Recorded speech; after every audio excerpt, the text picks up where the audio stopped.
వెటకారంగా ఉన్న ఆయనే డాన్. అమెరికాకు రెండవసారి అధ్యక్షుడి అయిన తర్వాత ఆ ట్రంప్ మాటల జోరు పెంచారు. ప్రపంచంలోని దేశాలన్నిటినీ నేనే కాపాడుతున్నానంటూ బిల్డప్ ఇస్తున్నారు. ఇప్పటికే ఎన్నో యుద్ధాలను ఆపారని సొంత డబ్బా కొట్టుకున్నారాయన.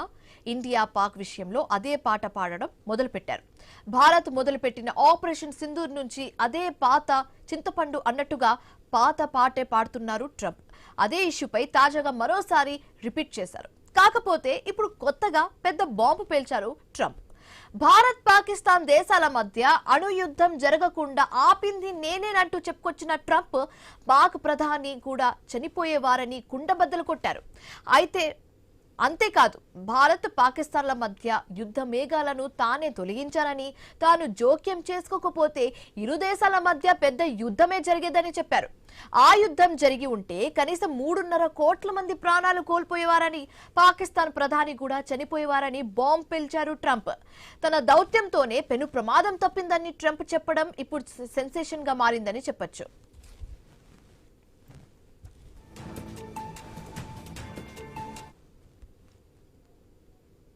At home, and we are also restoring security for Americans abroad. Our country has never been stronger. My first 10 months, I ended 8 wars, including Cambodia. Isn't it funny? Sick people. Cambodia and Thailand, Pakistan and India would have been a nuclear war. 35 million people said the Prime Minister of Pakistan would have died if it were not for my involvement. అయితే కొద్ది నెలలుగా Trump ఈ విషయాన్ని సుమారు 80 సార్లు ప్రస్తావించారు. తన మధ్యతత్వంతోనే పాక్ భారత్ మధ్య యుద్ధం ఆగిపోయిందంటూ చెప్పడం మనం చాలాసార్లు చూసాం. యుద్ధ విమానాలు కూల్చివేతపై కూడా భిన్నమైన గణాంకాలను చెబుతూ వస్తున్నారు. అయితే ట్రంప్ వాదనలను భారత్ మొదటి నుంచి తిప్పికొడుతున్నా అలా ఆయనలో ఎలాంటి చేంజెస్ అయితే కనిపించడం లేదు. మే 10న కుదిరిన కాల్పుల విరమణ ఒప్పందం పూర్తిగా భారత్ పాక్ దేశాల మధ్య నేరుగా జరిగిన చర్చల ఫలితమేనని, ఇందులో మూడో పక్షం జోక్యం ఏమాత్రం లేదని భారత్ విదేశీ వ్యవహారాల శాఖ స్పష్టం చేసింది. అయినా ట్రంప్ కమెంట్స్ ఆగడం లేదు. అటు ఈ మధ్యే పాక్ మాజీ ఆర్మీ అధికారి మరో కామెంట్స్ కూడా చేయడం జరిగింది. బాలాకోట్ దాడుల్లో F-16 war fighter MiG-21 bison ద్వారా భారత్ కూల్చేసిందని ఆ అధికారి చెప్పుకొచ్చారు. దీంతో భారత్తో పెట్టుకుంటే అంతేగతి అన్న సిగ్నల్స్ కు పాకిస్తాన్ కు చేరవేసినట్లుగా తెలుస్తుంది. ఆయన ఒక్కసారి కూడా కమెంట్స్ చేస్తూనే ఉంది. శత్రు దేశానికి ఇప్పటికైనా నిజాలు తెలిసి వస్తాయా? పాకిస్తాన్ పాలకులకు నిజాలు ఎప్పుడు తెలుస్తాయి? ఆర్మీ అధికారులకు తెలిసి వచ్చిందా? మేకపోతు గాంభీర్యం కోసమే ప్రకటనలా? ట్రంప్ కొత్త బాంబు ఎందుకు పేల్చాల్సి వచ్చింది?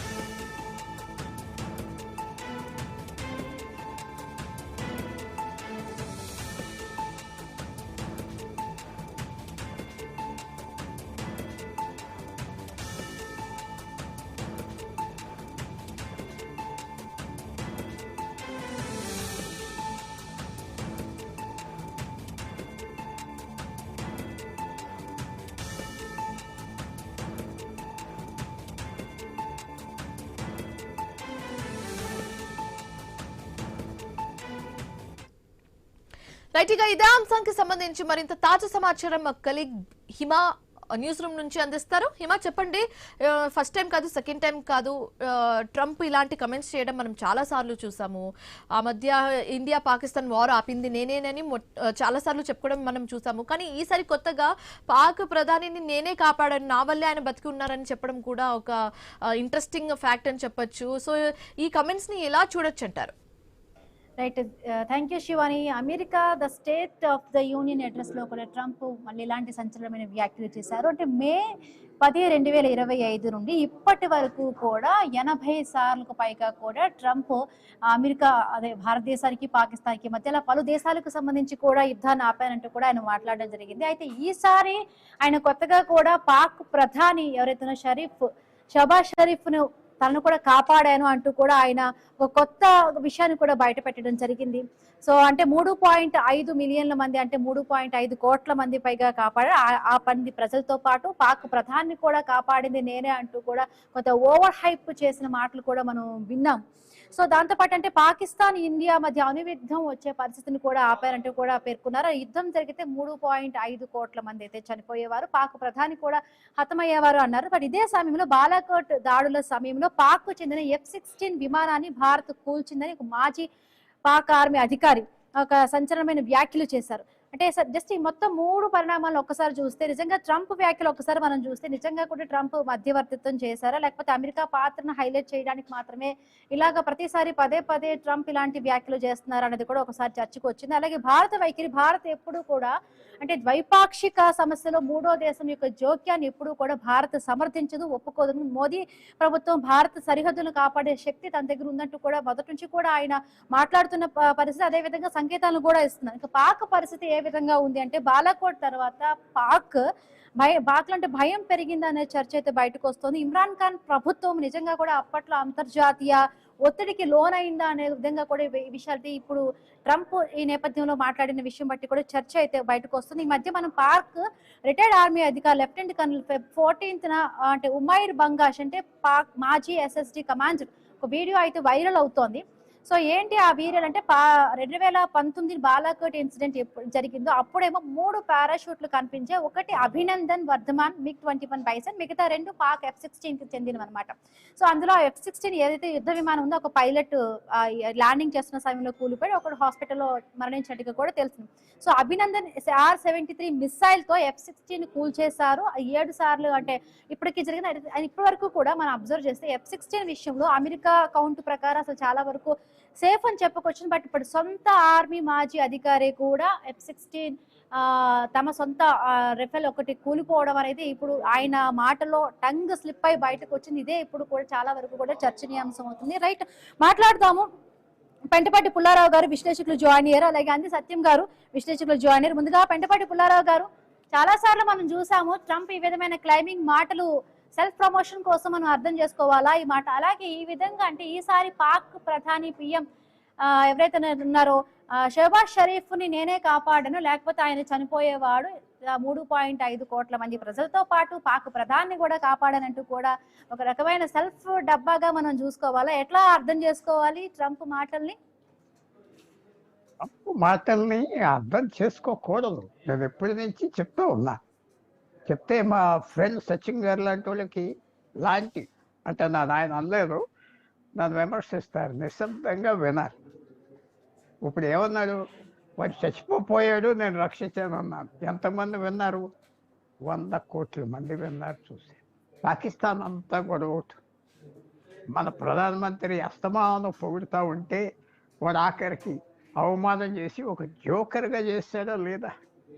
ఇవాళ ఒక జోకర్గా చేశాడు కదా. సో ట్రంప్తో వచ్చింది ఏంటంటే అతను ఏమన్నా పట్టించుకోకుండా వెళ్ళిపోతూ ఉంటాడు, సాయంకాలానికి మర్చిపోతాడు.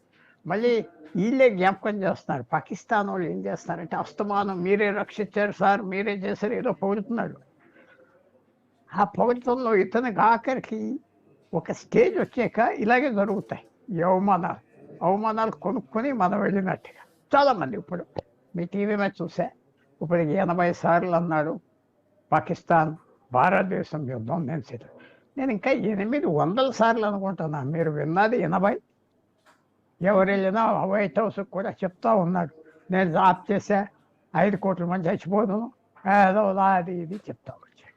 ఇప్పుడు ఆఖరికి ఏంటంటే ట్రంప్ని ప్రత్యేకంగా అతన్ని ప్లే చేయాలి.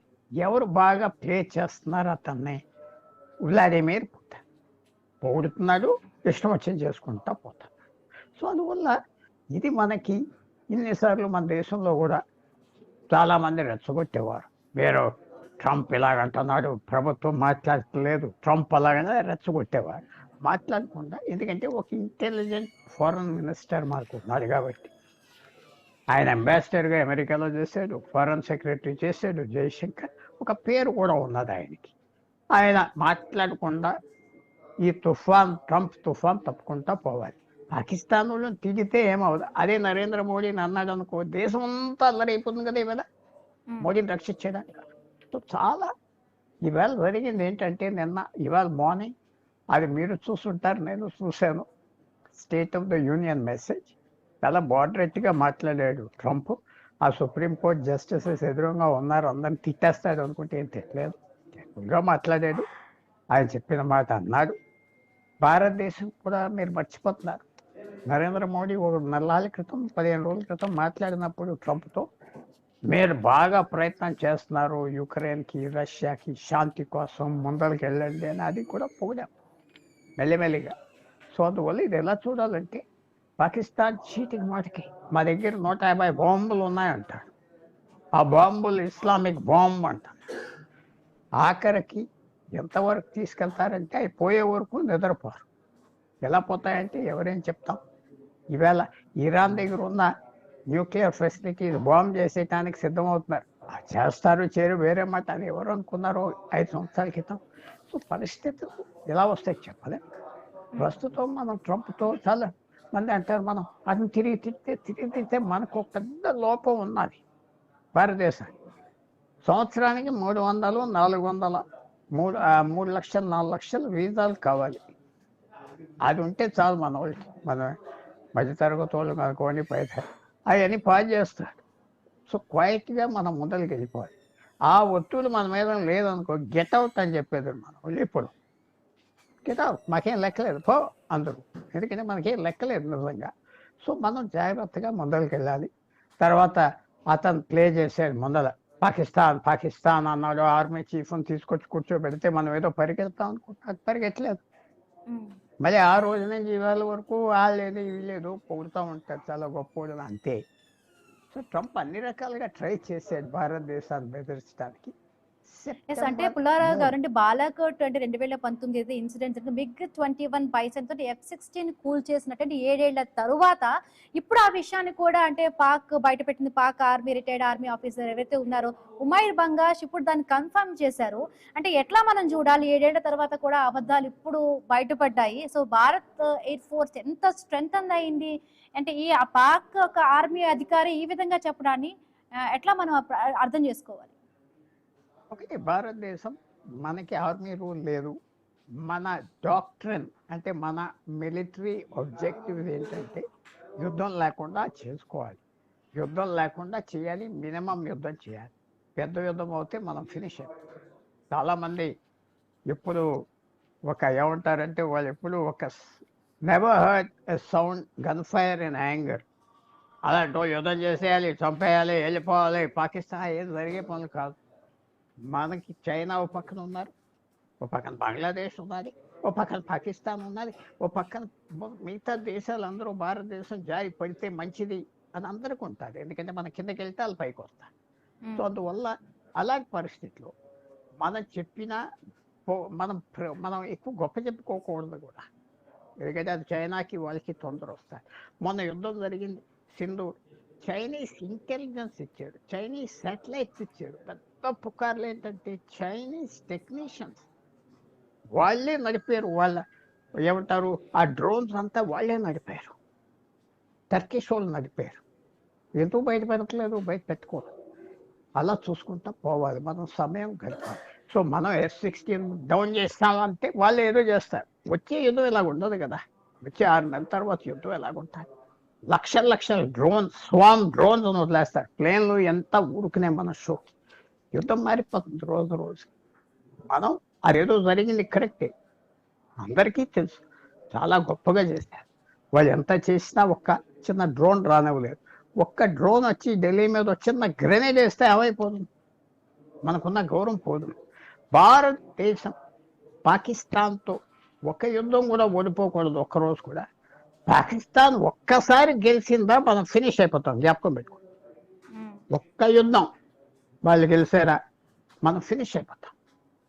మనం టాలరేట్ చేయలేం, మన దేశం డెమోక్రసీ. అందువల్ల నేను ఎప్పుడు ఫీల్ అయ్యేది ఏంటంటే మన మిలిటరీ చాలా చక్కగా చేస్తున్నారు, వాళ్ళు సివిలియన్ కంట్రోల్లో ఉన్నారు. ఏ ప్రభుత్వం అయినా ఇప్పుడు భారతదేశం అందరూ బాగా హ్యాండిల్ చేశారు. రాజదేశ్ అవనే, ఇందిరాగాంధీ అవనే, రాజీవ్ గాంధీ అవనే, నెహ్రూ అనే, ఎవరైనా మోడీ అందరు చేసేది. ఎందుకంటే మన సిస్టమ్ అలా ఉంది. సిస్టమ్ ఎప్పటి నుంచో పాతుకుపోయింది. పాకిస్తాన్ సిస్టమ్ అలా కాదు. పాకిస్తాన్ ఒక కోటరీ, ఆ జనరల్ ఉంటాడు, అది పోయాక ఇంకోటి వస్తాడు, ఎంత కోటరీ రూల్. సో మనం అందరం ప్రార్థించేది, ఎదురు చూసేది మనం యుద్ధం లేకుండా రోజు రోజు గడిపేయాలి. సో అందువల్ల అది జరుగుతూ ఉన్నది. నేను జోకర్ లాగా ఫైనల్గా చెప్పాలంటే ఒక పెద్ద జోకర్ లాగా పాకిస్తాన్ నాయకులు నన్ను బయటికి తీరి ఆ చచ్చిపోతుంది అంటే ఇంకేమున్నది, వాళ్ళకి సిగ్గు లేదు కనుక ఇంకా బ్రతుకుతుంది. మన ప్రభుత్వం అయితే పార్టీ తుఫాన్ లాంటి గొడవలు అయిపోతుంది మోడీ మీద ఆంధ్రప్రదేశ్ ఇవన్నీ ఉన్నాయి. మీరు చెప్పినంత అలాగే బాలాకోట్ తరువాత ఇప్పుడు పాకిస్తాన్ భారత అంటే సైనిక శక్తిని అంగీకరించిన సిచ్యువేషన్ కనిపిస్తుంది అనుకోవాలి. అలాగే కూడా ట్రంప్ చేసిన వ్యాఖ్యల వల్ల ఏదైతే ఉందో పాక్ ఆర్మీ అధికారుల యొక్క అంటే బలహీనత కనిపించేట్టుగా కూడా అనిపించింది సార్. కరెక్ట్, కానీ దాని పరిణామాలు ఏమొస్తాయి? వాళ్ళు ఏదో అటాక్ చేయొచ్చు. నేను చెప్పేది మీరు చెప్పేది 100%. వాళ్ళ దేశం ఫూల్స్ ఓడిపోయారు అన్నీ వచ్చాయి. బట్ పరిణామాలు ఏమొస్తాయి చూడాలి. హైజాకింగ్ వస్తుందా, ఒక యాక్సిడెంట్ చేస్తారా, ఏం చేస్తారు, లో ఇంటెన్సిటీ యుద్ధాలు అంటారు, గొడవలు లేకుండా ఇవన్నీ చూడాలి. పాకిస్తాన్తో మనకి 80 సంవత్సరాల విరోధం, ఇంకో 100 సంవత్సరాల విరోధానికి తయారవ్వాలి. నెక్స్ట్ టీవీ షోలో అయిపోలేదు, ఇంకా 80 years యుద్ధమా, 100 years యుద్ధమా అలా జరుగుతూ ఉంటాయి. ఎస్, అంటే ఫైనల్ గా పుల్లారావు గారు ఇప్పుడు ట్రంప్ చేసిన ఈ వ్యాఖ్యల వల్ల అంటే అంతర్జాతీయంగా కూడా ఏమైనా రాజకీయ ప్రయోజనాల దృష్ట్యా ఏమైనా మళ్ళీ ఇట్లా ట్రంప్ మాట్లాడాడని అనుకోవాలా? కానీ నేను ఎప్పుడు చాలా మంది ట్రంప్ భారతదేశానికి చాలా యూస్ఫుల్. ఎందుకంటే మనకేదో టెన్షన్ ఉండదు, మిగతా వాళ్ళని ఎక్కువ తిట్టేస్తున్నాడు, మిగతా వాళ్ళని ఎక్కువ తక్కువ చేస్తున్నాడు, ఎక్స్ప్లాయిట్ చేస్తున్నాడు, అరాచకం తీసుకొచ్చాడు, యూరోప్ని ఏం లేదన్నాడు, వాళ్ళు ఏం పనికిరాదు అన్నాడు. సో మనకి ట్రంప్తో మనకి బెనిఫిట్స్. పేషెంట్గా ఉండాలి. అందువల్ల అన్న స్పెసిఫిక్ స్టేట్మెంట్ చాలా ఉపయోగం కదా. పాకిస్తాన్ ప్రధానమంత్రిని జీవితం సేవ్ చేసేది ఉన్నాడంటే ఏం కావాలి? ఇంకా ఎంత సైకలాజికల్గా అక్కడ ఆర్డినరీ పాకిస్తాన్కి ఏమనుకుంటారు, ఎంత సైకలాజికల్గా ట్రంప్ మావోడు అన్నాడు, ఈ మీ ఓడు కాదు నా ఓడు కాదు వాడు. సో నేను ట్రంప్ భారతదేశానికి లాంగ్ రన్లో beneficial.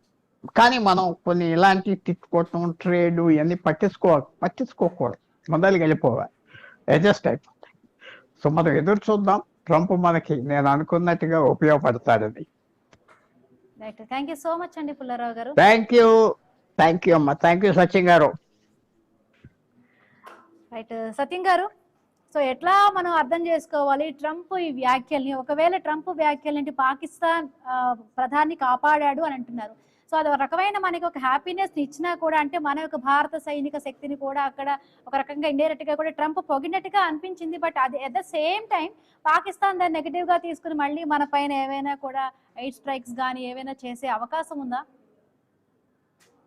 Pakistan it is 1/7 in geographical area, 1/7 in population, 1/2 in military force. ఇలా చూస్తే దేంట్లో కూడా పాకిస్తాన్ మనం సమానం కాదు. కాబట్టే పాకిస్తాన్ ఓపెన్ అటాకింగ్కు రాకుండా ఉగ్రవాదులను ప్రవేశపెడుతుంది దేశంలో. ఆనాటి నుంచి ఈనాటి వరకు 2 సార్లు విఫలమైన తర్వాత ఇప్పుడు ఉగ్రవాదులను ప్రవేశపెట్టి మన దేశాన్ని డిస్టర్బ్ చేయాలి, డీస్టెబిలైజ్ చేయాలనేటువంటి ఉద్దేశం తప్ప ఓపెన్గా వచ్చి ఒక యుద్ధం చేసి గెలుస్తుందన్న నమ్మకం వాళ్ళకు లేదు, మనకు తెలుసు. కాబట్టి ఇవాళ ఉన్నటువంటి పరిస్థితుల్లో పాకిస్తాన్ పనిచేయదు. కేవలం ఉగ్రవాదులను ప్రవేశపెట్టడం, డీస్టెబిలైజ్ చేయటం అనేది, ఇంటర్నల్గా డిస్టర్బెన్సెస్ క్రియేట్ చేయాలన్నటువంటిది ఉద్దేశం పాకిస్తాన్కు ఉంది. అది గత 30 ఏళ్ళుగా మనకు రుజువు అవుతుంది. ఇక రెండోది, ట్రంప్ స్టేట్మెంట్కు విలవిస్తే ఆ దేశంలో క్రైసిస్ వస్తుంది. మన దేశంలో విలవిస్తే మన దగ్గర క్రైసిస్ వస్తుంది, వాళ్ళు విలవిస్తే వాళ్ళ దగ్గర క్రైసిస్ వస్తుంది. ఎగ్జాంపుల్ ఏంటంటే, యుద్ధం నేనే ఆపానని స్టేట్మెంట్ ఇచ్చాడు. మీరు అన్నట్టు ఇప్పుడు 80-100 సార్లు అన్నాడు. అనగానే సహజంగానే ప్రతిపక్షాలు ఎంబరాసింగ్లో పెట్టిన దానికన్నా ట్రంప్ మాటే మోడీని ఎక్కువ ఎంబరాసింగ్ చేస్తుంది, సిచ్యువేషన్లో పెడుతుంది. ఎందుకంటే గతంలో మనకు పాకిస్తాన్కి ఒక ఒప్పందం ఉంది, అది ఆనాడుంది ఈనాడుంది. ఏమిటంటే బయోలేటరల్ రిలేషన్స్లో అగ్రిమెంట్లో మన ఇద్దరమే చేసుకుందామని. ఆనాడు కాంగ్రెస్ ప్రభుత్వ ఆధ్వర్యంలో సిమ్లా అగ్రిమెంట్ స్టార్ట్ అయింది. మొన్న కరాచీ డిక్లరేషన్లో కూడా వాజ్పేయి ఆధ్వర్యంలో డిక్లరేషన్ ఇచ్చారు, మన ఇద్దరమే పరిష్కరించుకుందాం, న్యాయ సూత్రాలకు ఆధారంగా పరిష్కరించుకుందాం అని. అట్లనే కట్టుబడి ఉన్నారు. కాశ్మీర్ ఇష్యూలో ఎన్నిసార్లు అయిన పిఓకే విషయంలో అమెరికా నేను పరిష్కారం చేస్తుందంటే మన నెహ్రూ ఒప్పుకోలే, ఇందిరాగాంధీ ఒప్పుకోలే, రాజీవ్ గాంధీ ఒప్పుకోలే, వాజ్పేయి ఒప్పుకోలే, మోడీ ఒప్పుకోలే. కాబట్టి కాంగ్రెస్ బీజేపీ అనుకుంటా ఎవరు ఒప్పుకోలేదు. అంటే దీని అర్థం ఏంటి? పాకిస్తాన్ ఎడల మన భారతదేశ వైఖరి సుస్థిరంగా స్థిరంగా కొనసాగుతూ ఉంది. అందరూ ఒకే అభిప్రాయంతో ఉన్నారు. కాబట్టి సహజంగానే ఇట్లున్నప్పుడు అమెరికా నేను పరిష్కరించినట్టు ఎట్లా పరిష్కరించండి, ఎట్లా ఈ దేశానికి తెలవాలని ప్రతిపక్షాలు పట్టుబట్టి. కాబట్టి ప్రతిపక్షాల విమర్శ కన్నా మోడీని బాగా ట్రంప్ స్టేట్మెంట్ డిఫెన్స్లో పడేసింది. ఎవరికి తెలవకుండా నువ్వు అమెరికాతో ఎట్లా చర్చించినావు, ఎప్పుడు చర్చించినావు, ఎందుకు ఒప్పుకోవాల్సి వచ్చింది, అమెరికా ఎవరు మన మధ్యలో జోక్యం చేసుకోవడానికి ప్రశ్నకు జయశంకరో లేకపోతే ఇంకొకరిలో మాట్లాడేది తప్ప మోడీ ఇంతవరకు పెదవి విప్పలేదు. కాబట్టి అట్లా మన దేశంలో ఒక పొలిటికల్ ఒక చిన్న క్రైసిస్కు ఆ మాట. ఇప్పుడు పాకిస్తాన్లో కూడా అట్లనే ప్రధానమంత్రి నేనే రక్షించిందంటే సహజంగానే Pakistan weakness, it shows Pakistan వీక్నెస్ని తెలియజేస్తుంది. రెండోది వాళ్ళ ఆత్మస్థైర్యం కూడా దెబ్బతింటుంది. కాబట్టి సహజంగానే ప్రధానమంత్రి వ్యతిరేక పక్షాలు ఎట్లా నిన్ను రక్షించిండు ట్రంప్ ఎందుకు అన్నాడని అడిగే అవకాశం ఉంది, అట్లా ఫీల్ అయ్యేటువంటి అవకాశం ఉంది. కాబట్టి వాళ్ళ గతంలో మనల్ని ఇబ్బంది పెట్టినట్టు ఇప్పుడు పాకిస్తాన్ను కూడా ప్రధానమంత్రి నేనే రక్షించినంటే వాళ్ళకు కూడా ఇబ్బందికరమే. వాళ్ళు కూడా భారతదేశంతో పోలిస్తే డిఫెన్స్లో ఉన్నటువంటి ఒక సైకలాజికల్ మాటని వదిలాడు. కాబట్టి ఇప్పుడు పాకిస్తాన్కి అది ఒక డిసడ్వాంటేజ్ పొజిషన్. కాబట్టి గతంలో యుద్ధం నేను ఆపినంటే మోడీకి ఎటువంటి ఇబ్బంది జరిగిందో ఇప్పుడు ప్రధానమంత్రి నేను ఆపినంటే పాకిస్తాన్లో కూడా అదే ఇబ్బంది, ప్రధానమంత్రికి అదే ఇబ్బంది. పాలిటిక్స్లో ఆయన అపోజిషన్స్ అటాక్ చేస్తే ఆన్సర్ దొరకదు. ఎప్పుడు అట్టని ట్రంప్ కాపాడలేదనంటే మళ్ళీ అది తప్పే. ఎందుకంటే వాస్తవానికి ట్రంప్ కాపాడింది నిజమే. ఎందుకు నిజం అంటే మనం అఫెన్స్కి వస్తాం, పాకిస్తాన్లో డిఫెన్స్లో పడేస్తాం అనుకున్నప్పుడు సహజంగానే అతను రంగంలోకి వచ్చి ఇది ముగింపజేసిండు, ఇది వాస్తవం. కాబట్టి మన దేశం ఒప్పుకున్నా, పాకిస్తాన్ ఒప్పుకున్నా, లేదా ఇద్దరు ఒప్పుకోకపోయినా ఆయన ఇంకోటి కూడా అన్నాడు, టారిఫ్లో మీకు రెమిషన్ ఇస్తా, వాణిజ్యంలో మీకు రెమిషన్ ఇస్తా, మీరు కనుక మానుకుంటే ఇద్దరు అని నేను అన్నా, ఆశ పెట్టినా, దాంతో ఇద్దరు ఉపసంహరించుకుంటారని కూడా చెప్పాడు. కాబట్టి ఇవాళ ట్రంప్ మాటను పట్టించుకుంటే గతంలో పాకిస్తాన్లో ఎట్లయితే భారతదేశంలో ఎట్లయితే పొలిటికల్ డిబేట్ జరిగిందో ఇవాళ పాకిస్తాన్లో కూడా అటువంటి డిబేట్ జరిగేటువంటి అవకాశం ఉంది. ఇది ఒక అంశం.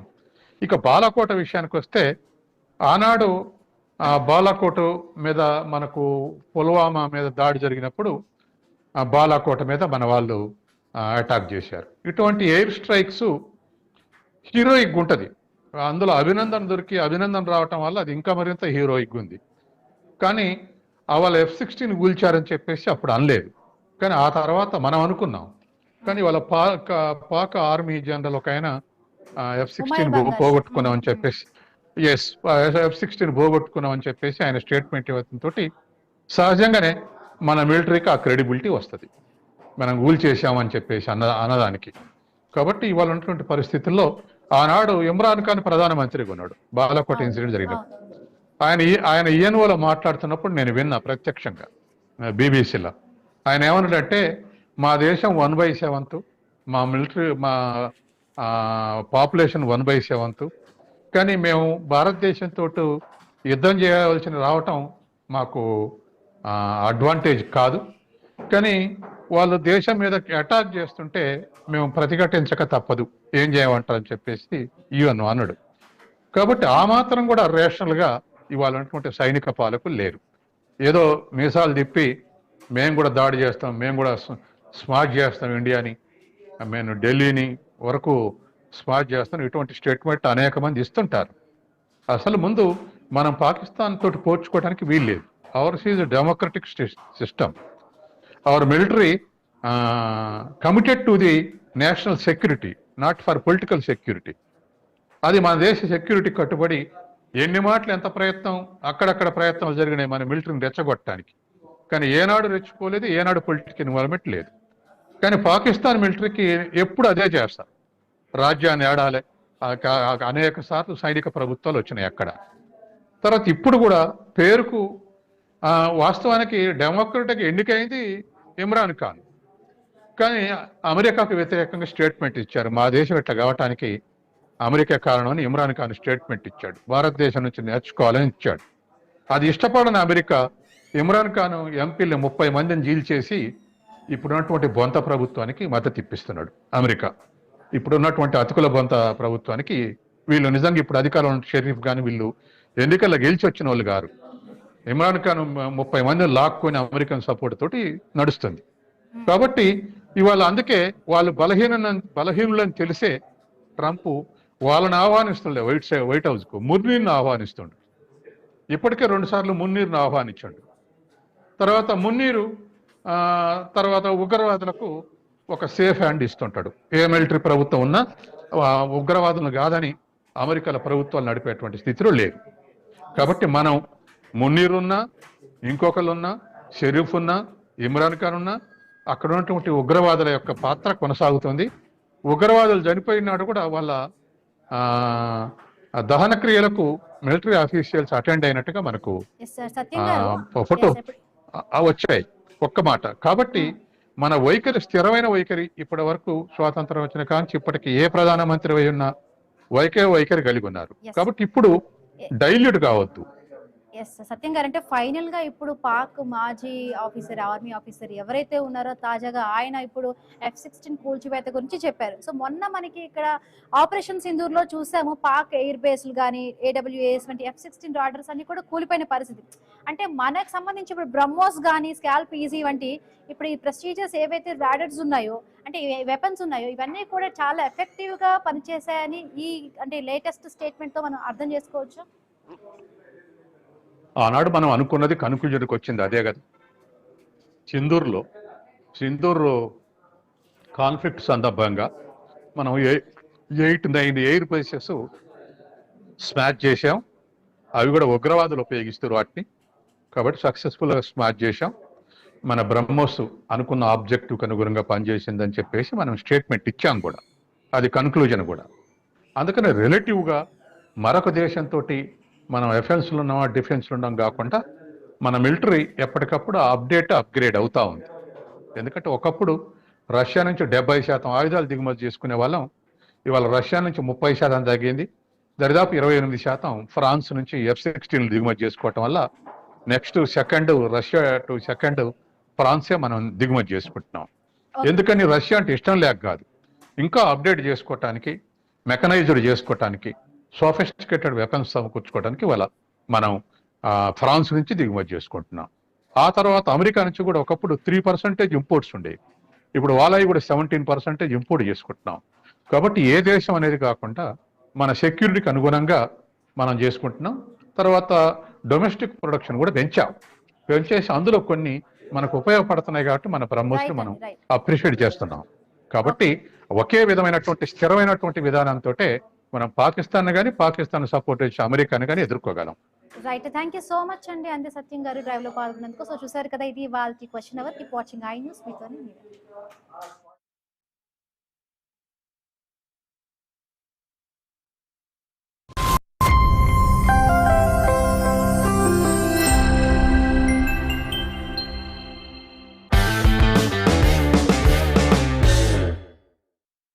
ముందుగా బయట హోటళ్లలో దొరికే పనీర్ రెసిపీలపై ఇష్టం తగ్గించుకోండి. ఎంతో రుచికరమైన ఈ రెసిపీని మర్చిపోవడం దేనికనుకుంటున్నారా? అయితే మార్కెట్లో అసలైన పన్నీర్ దొరకడం లేదు. కల్తీ పన్నీర్ యథేచ్ఛగా మార్కెట్ అవుతోంది. పన్నీర్ మంచిదేనా కాదా అన్నది తెలుసుకోవడానికి కొన్ని మార్గాలున్నాయి. ఒకే రంగులో కాకుండా వివిధ రంగుల్లో ఉన్నా, ముదురు పసుపు రంగులో ఉంటే అది